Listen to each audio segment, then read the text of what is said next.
உள்ளி என்பது வெங்காயம் என்று அனைவரும் அறிந்ததே. ஆனால் வெளுத்துள்ளி என்பது என்ன?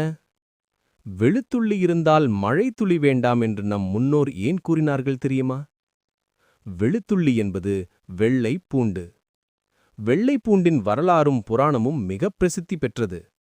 பாலாழியை கடைந்து கிடைத்த அமிர்த கும்பத்திற்காக தேவர்களுக்குள் ஏற்பட்ட விவாதத்தின் போது அமிர்த கும்பத்திலிருந்து தெரித்து விழுந்த துளிகளே வெள்ளை பூண்டு என்று புராணக்கதை கூறுகிறது. அற்புதமான மருத்துவ குணங்கள் கொண்ட இந்த வெள்ளை பூண்டை மழைத்துளியுடன் நம் முன்னோர் இணைத்தது மழைத்துளிக்கும் மருத்துவ குணங்கள் உள்ளதால் அல்ல. மழை என்றும் புயல் என்றும் பாராமல் ஓடி செல்லும் ஒருவரை பார்த்தால் வாய நோய்க்கு மருந்து வாங்கப் போகிறான் போலிருக்கிறது என்று கூறுவது வழக்கம். ஆனால் வீட்டில் வெள்ளை பூண்டு இருந்தால் இப்படி மழையில் நனைந்து ஓட வேண்டியதில்லை என்பதே இந்த மூதுரையின் உண்மையான பொருள்.